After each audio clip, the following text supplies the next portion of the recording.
आकाशवाणी पुणे. अमृता प्रकाश आपल्याला बातम्या देत आहे. ठळक बातम्या.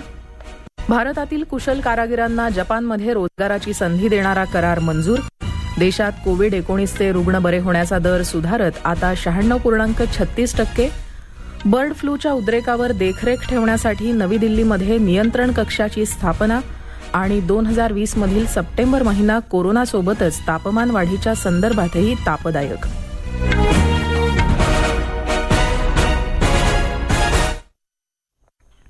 आता सविस्तर बातम्या. भारत जपान विशेष कौशल्य प्रणाली संबंधी सहकार्य करारावर स्वाक्षरी करण्याला पंतप्रधान नरेंद्र मोदी यांच्या अध्यक्षतेखाली केंद्रीय मंत्रिमंडळाच्या आज झालेल्या बैठकीत मंजुरी देण्यात आली. जपानी भाषा चाचणीत पात्र ठरलेल्या कुशल कारागिरांना आवश्यकतेनुसार पाठवता यावं यासाठी विशेष व्यवस्था या सहकार्य कराराअंतर्गत निर्माण करण्यात येईल. या करारानुसार भारतीय कारागिरांना जपान सरकार कुशल कारागीर रहिवासी दर्जा प्रदान करेल. या करारामुळे जपानमधल्या 14 वेगवेगळ्या क्षेत्रात भारतातील कुशल कारागिरांना रोजगाराची संधी उपलब्ध होणार आहे. नव्यानं लागू करण्यात आलेल्या भांडवली खर्चासाठी विशेष सहाय्य योजनेअंतर्गत मध्य प्रदेश आणि आंध्र प्रदेश या राज्यांना अर्थ मंत्रालय 1004 कोटी रुपयांचं विशेष सहाय्य देणार आहे. एक राष्ट्र एक शिधापत्रिका, ईज ऑफ डुईंग बिझनेस, नागरी स्थानिक स्वराज्य संस्थांमधील अर्थ मंत्रालयानं निर्धारित आर्थिक सुधारणा लागू करण्यात मध्य प्रदेश आणि आंध्र प्रदेश ही 2 राज्य पहिली ठरल्यामुळे त्यांना हे विशेष सहाय्य देण्यात येणार आहे. या योजनेअंतर्गत आंध्र प्रदेशला 334 कोटी आणि मध्य प्रदेशला 660 कोटी रुपयांचं विशेष अर्थसहाय्य मिळणार आहे. केंद्र सरकारनं गेल्या वर्षी ऑक्टोबरमध्ये आत्मनिर्भर भारत योजनेचा भाग म्हणून सुरू केलेली ही योजना होती. आरोग्य, ग्रामविकास, पाणीपुरवठा, जलसिंचन, वाहतूक, नगरविकास अशा विविध आर्थिक क्षेत्रातील सुधारणांसाठी हे सहाय्य देण्यात आलं आहे. देशात कोविड-19चे रुग्ण बरे होण्याचा दर सुधारत आता 96.36% झाला आहे. आज सकाळी संपलेल्या 24 तासात देशात 21,314 नवे रुग्ण बरे झाले, तर आतापर्यंत एकूण 99,97,272 नागरिक कोरोनामुक्त झाले आहेत.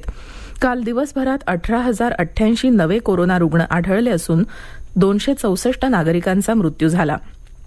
सध्या 2,27,546 रुग्णांवर उपचार सुरू आहेत. मृत्यूदर 1.45% असून जगातील अन्य देशांच्या तुलनेत हा सर्वात कमी मृत्यूदर आहे. एकूण रुग्णसंख्या 1,03,74,932 झाली असून आतापर्यंत 1,50,114 जणांचा या आजारानं मृत्यू झाला आहे, अशी माहिती आरोग्य मंत्रालयानं दिली आहे. काल दिवसभरात 9,41,000हून अधिक कोरोना चाचण्या करण्यात आल्याची माहितीही भारतीय वैद्यकीय संशोधन परिषदेनं दिली आहे. एव्हियन इन्फ्लुएन्झा अर्थात बर्ड फ्लूच्या अचानक उद्रेकानंतर केंद्र सरकारनं नवी दिल्लीमध्ये नियंत्रण कक्ष स्थापन केला असून राज्य सरकारच्या प्रतिबंधात्मक तसंच नियंत्रणासाठीच्या उपाययोजनांवर लक्ष ठेवणार आहेत. राजस्थान, मध्य प्रदेश, हिमाचल प्रदेश आणि केरळ या राज्यांमध्ये 12 ठिकाणी बर्ड फ्लू आढळून आला आहे. पशुसंवर्धन आणि दुग्धोत्पादन विभागानं बर्ड फ्लूच्या नियंत्रणासाठी राज्यांना सूचना दिल्या आहेत. कुक्कुटपालन केंद्रांची जैविक सुरक्षा, प्रभावित क्षेत्राचं निर्जंतुकीकरण, मृत पक्ष्यांची योग्य विल्हेवाट या संदर्भातील सूचना पशुसंवर्धन आणि दुग्धोत्पादन विभागानं दिल्या आहेत. वन खात्यानं कोणत्याही पक्ष्याचा अचानक किंवा असामान्य मृत्यू झाल्यास राज्य सरकारला तातडीनं कळवावं असं सांगण्यात आलं आहे. भारतात मनुष्यांमध्ये अद्याप या रोगाची लागण झालेली नसल्याचं देखील स्पष्ट करण्यात आलं आहे. मध्य प्रदेशातील इंदूर, आगरमालवा आणि मंदसौर जिल्ह्यात मृत कावळ्याच्या शरीरात H5N8 हे विषाणू आढळले असून पशुसंवर्धन आयुक्तालयानं नुकतेच बर्ड फ्लू या आजाराविषयी खबरदारीचे निर्देश दिले होते.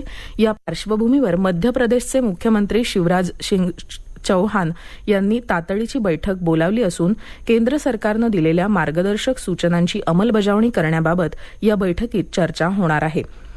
आतापर्यंत रहिवासी क्षेत्रातील 155 कावळ्यांमध्ये हे विषाणू आढळले आहेत. इंदूरमधील आरोग्य यंत्रणेकडून थंडी, ताप आणि खोकला असणाऱ्या नागरिकांचं सर्वेक्षण करण्यात येत आहे. हे राष्ट्रीय बातमीपत्र आपण आकाशवाणीच्या पुणे केंद्रावरून ऐकत आहात. या बातम्या आपण न्यूज ऑन AIR या ॲपवर देखील ऐकू शकता. ताज्या अपडेटसाठी आपण आम्हाला फॉलो करू शकता. आमचं Twitter handle @AIR news Pune, Facebook page All India Radio news Pune आणि Marathi news Pune All India Radio या आमच्या यूट्यूब चॅनलवर. भारत अमेरिका संबंध सुदृढ केल्याबद्दल अमेरिकेचे मावळते परराष्ट्र व्यवहार मंत्री माईक पॉम्पिओ यांनी भारताचे परराष्ट्र व्यवहार मंत्री डॉक्टर सुब्रमण्यम जयशंकर यांचं कौतुक केलं आहे. भारत अमेरिका संबंध माझे मित्र आणि राजनयिक डॉक्टर सुब्रमण्यम जयशंकर यांच्यामुळे शक्तिशाली झाले असं माईक पॉम्पिओ यांनी त्यांच्या ट्विटर संदेशात म्हटलं आहे. कोरोनाचा कहर सर्वाधिक असल्यानं तापदायक ठरलेला 2020 सालातला सप्टेंबर महिना तापमान वाढीच्या संदर्भातही तापदायकच ठरला आहे. गेल्या वर्षातल्या हवामानाचा आढावा काल प्रसिद्ध झाला आहे. त्यावर आधारित हा वृत्तांत. हवामान विभागानं 2020 सालातल्या हवामानाच्या स्थितीबाबत काल प्रसिद्धीला दिलेल्या अहवालानुसार हे वर्ष शतकातलं 8व्या क्रमांकाचं तापदायक वर्ष होतं. गेल्या सप्टेंबरमधलं सरासरी तापमान तर शतकातलं सर्वाधिक होतं.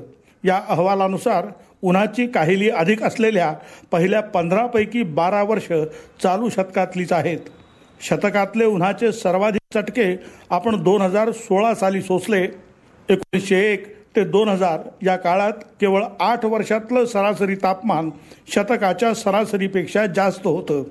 2001 पासून आतापर्यंतच्या सर्वच वर्षांचं सरासरी तापमान 1901 ते 2020च्या सरासरीपेक्षा जास्त आहे.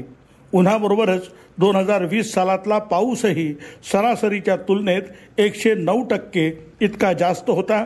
उम्फून, निवार, गती, निसर्ग आणि बुरेवी अशी 5 चक्रीवादळं या वर्षात झाली. अतिवृष्टी आणि पुरानंही मोठं नुकसान केलं. नितीन केळकर, आकाशवाणी बातम्यांसाठी, पुणे. बिहार सरकारनं टाळेबंदीच्या काळातील सर्व व्यावसायिक वाहनांचा रस्ते वाहतूक कर माफ केला आहे. मुख्यमंत्री नितीश कुमार यांच्या अध्यक्षतेखाली झालेल्या राज्य मंत्रिमंडळाच्या बैठकीत हा निर्णय घेण्यात आला.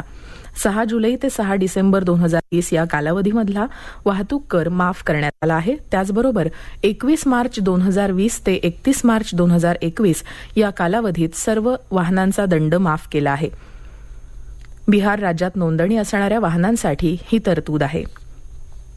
कोविड-19च्या परिस्थितीत झालेल्या लक्षणीय सुधारणेच्या पार्श्वभूमीवर हिमाचल प्रदेश राज्यातील 4 जिल्ह्यांमध्ये सध्या लागू असलेला रात्रीच्या जमावबंदीचा आदेश राज्य मंत्रिमंडळानं मागे घेतला आहे. शिमला, कांगरा, मंडी आणि कुल्लू हे ते 4 जिल्हे आहेत. प्रशासकीय कामकाजाचा आठवडा देखील आता पूर्वीप्रमाणे 6 दिवसांचा करण्यात आला आहे. तसंच राज्यातील शिकवणी वर्गांना क्षमतेच्या 50% विद्यार्थी संख्येसह वर्ग सुरू करण्याची परवानगी देण्यात आली आहे.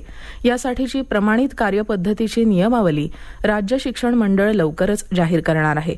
राज्य निवडणूक आयोगाच्या विनंतीवरून राज्य मंत्रिमंडळानं बंदिस्त ठिकाणी बैठक घेण्यासाठी 50 पेक्षा जास्त व्यक्ती असण्याला घातलेली बंदी उठवली असून त्यामुळे आता आयोगाला निवडणुकांसंदर्भातील प्रशिक्षण कार्यक्रम यशस्वीपणे राबवता येणार आहेत. अमरनाथ यात्रेचा अनुभव अधिक संस्मरणीय व्हावा यासाठी सर्वोत्तम अशा सुविधा पुरवण्याचं जम्मू काश्मीरचे लेफ्टनंट गव्हर्नर मनोज सिन्हा यांनी सूचित केलं आहे. जम्मू काश्मीर नागरी सचिवालयात काल आयोजित अमरनाथ यात्रेच्या पूर्वतयारी आढावा बैठकीत अध्यक्षस्थानावरून ते बोलत होते. यात्रेकरूंना चांगल्या आरोग्य सुविधा पुरवण्यावर त्यांनी भर दिला. यात्रेदरम्यान रुग्णवाहिकांची संख्या दुप्पट करण्यासह अपघात विमा सुविधा वाढवण्यासाठीही त्यांनी मार्गदर्शक सूचना जारी केल्या.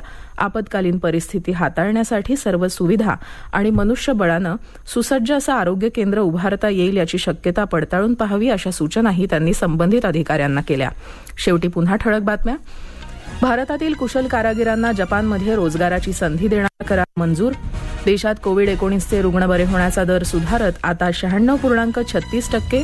बर्ड फ्लूच्या उद्रेकावर देखरेख ठेवण्यासाठी नवी दिल्लीमध्ये नियंत्रण कक्षाची स्थापना आणि 2020 मधील सप्टेंबर महिना कोरोनासोबतच तापमान वाढीच्या संदर्भातही तापदायक. याबरोबरच हे राष्ट्रीय बातमीपत्र संपलं. पण कोरोना विरुद्धचा लढा अजूनही संपलेला नाही. म्हणूनच मास्क वापरा, स्वच्छता पाळा, अंतर राखा आणि विश्वासार्ह बातम्यांसाठी ऐकत रहा आकाशवाणी. नमस्कार.